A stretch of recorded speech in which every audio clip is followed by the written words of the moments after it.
এই লেসনে একটা tricky question about the CFA level 1 এর পোর্টফোলিও ম্যানেজমেন্ট থেকে portfolio risk and return part 1 question একটা ট্রিকি কোয়েশ্চেন আলোচনা করব। কোয়েশ্চেনটা কিভাবে সলভ করব এই জিনিসটা আমরা এই পার্টিকুলার ভিডিওতে দেখবো। So let's move into the portfolio management portfolio risk and return part 1, যেখানে আমরা একটা এমসিকিউ কোয়েশ্চেন আলোচনা করবো। Let's see.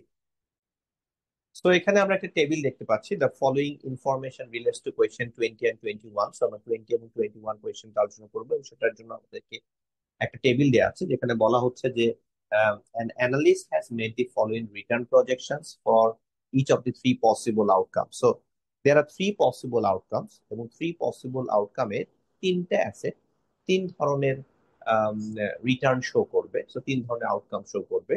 সো আউটকাম ওয়ানে অ্যাসেট ওয়ান 12% রিটার্ন দিচ্ছে, অ্যাসেট টু ও 12% রিটার্ন দিচ্ছে, কিন্তু অ্যাসেট থ্রি এক্সপেক্টেড রিটার্ন হচ্ছে zero.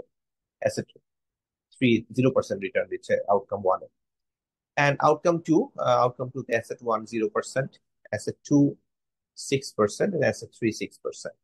And outcome three, the asset one 6%, two 0%, and three 12%.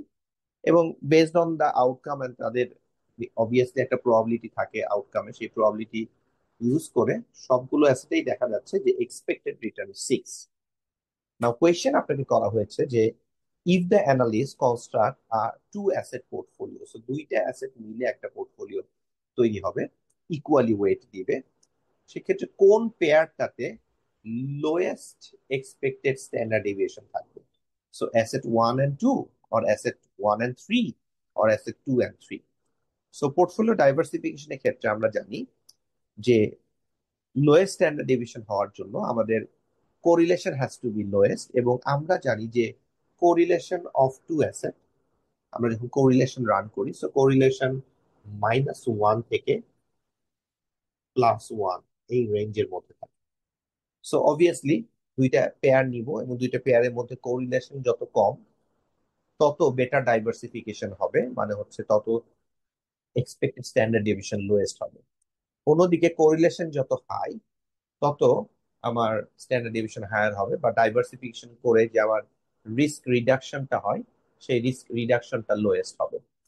So second কোয়েশ্চেনটাতে করা হয়েছে যে if the analyst constructs two asset portfolios that are equally weighted, সেক্ষেত্রে কোন pair of assets provide least amount of risk reduction? সোজা কথা, এই দুইটা কোয়েশ্চেনের আনসারটা এরকম হবে যে কোন পেয়ারে কোরিলেশন সবচেয়ে লো এন্ড কোন পেয়ারে কোরিলেশন সবচেয়ে বেশি। এবং এইটা করার জন্য আমরা একটা কাজ করতে পারি যে ক্যালকুলেটরে আমরা কোরিলেশন রান করে চেক করে দেখতে পারি, but that will be very time consuming, because আপনার তো প্রতিটা কোয়েশ্চেন আনসার করতে অন এন এভারেজ আপনি 1.5 মিনিট টাইম পাবেন। সো এটা দেখে আন্দাজ করা যায় যে কোনটাতে কোরিলেশন লোয়েস্ট হবে এবং কোনটাতে কোরিলেশন হাইয়েস্ট হবে। একটু tricky, because if you look at the numbers দেখবেন যে it's a bit hard to understand যে কিভাবে আমরা কোরিলেশন কোনটা বেশি কোনটা কম বুঝবো। বাট সহজে বোঝার জন্য আমরা যে কাজটা করতে পারি, জাস্ট একটা স্ক্যাটার প্লট ড্র করে আমরা লাইন ড্র করতে পারি। লাইন ড্র করলে যেটা হবে যে আমরা বুঝতে পারবো কোনটার কোরিলেশন বেশি এবং কোনটার কোরিলেশন কম। সো সেটা করার জন্য আমরা যে কাজটা করব সেটা হচ্ছে যে সে হরাইজন্টাল অ্যাক্সিসে আমরা নিলাম outcome one, outcome two, and outcome three. আর ভার্টিক্যাল অ্যাক্সিসে আমরা নিলাম, ধরেন এটা obviously zero, this is say 6, and this is say 12. Now আমরা অ্যাসেট ওয়ানটা যদি দেখি, অ্যাসেট ওয়ান আউটকাম ওয়ানের সময় 12, আউটকাম ওয়ান যখন সেটা হচ্ছে 12, আউটকাম টু এর সময় এটা 0, which means this point, আর আউটকাম থ্রি সময়ে এটা 6, which means this point. So আমরা যদি এই তিনটা পয়েন্টকে কানেক্ট করি, তাহলে অ্যাসেট ওয়ান এর তিনটা আউটকাম তিন রকম রিটার্ন কানেক্ট করলে অ্যাসেট ওয়ান এর আমরা যে স্কেটার প্লট এর অথবা লাইন ড্র করে আমরা এইভাবে পেলাম। সিমিলারলি যদি আমরা অ্যাসেট টু এর ক্ষেত্রে এটা প্লট করি, সো অ্যাসেট টু এর ক্ষেত্রে দেখবেন যে outcome one is 12, which means same পয়েন্টে স্টার্ট করছে, দেন 6, which means this point, then 0 which means this point. তো আমরা যদি এই তিনটা পয়েন্টকে কানেক্ট করি তাহলে রেজাল্টটা অনেকটা এরকম দেখাবে যে তিনটা পয়েন্টকে কানেক্ট করে আমরা এরকম একটা লাইন পাবো। সো খেয়াল করে দেখেন যে অ্যাসেট 1 and 2 দুইটাই কিন্তু মোরাললেস কোরিলেশনটা একটু পজিটিভ, বিকজ লিস্ট এটাও যখন কমছে ওটাও তখন কমছে। অবভিয়াসলি থার্ড আউটকাম এটা একটু আপ, বাট ওটা ডাউন, বাট ওভারঅল এটা ডাউন। অ্যাসেট 3টা যদি আমরা দেখি, অ্যাসেট 3 আমাদের আউটকাম 1 এর ক্ষেত্রে ইট ইজ 0, দেন আউটকাম 2 এর ক্ষেত্রে 6 which was this point, and then outcome 3 এর ক্ষেত্রে 12, so which means somewhere this. So আমরা যদি এটাকে কানেক্ট করি, সো দেখা যাবে যে if you look at the green and blue, এই লাইনটা একটা আরেকটার অপোজিটে যাচ্ছে।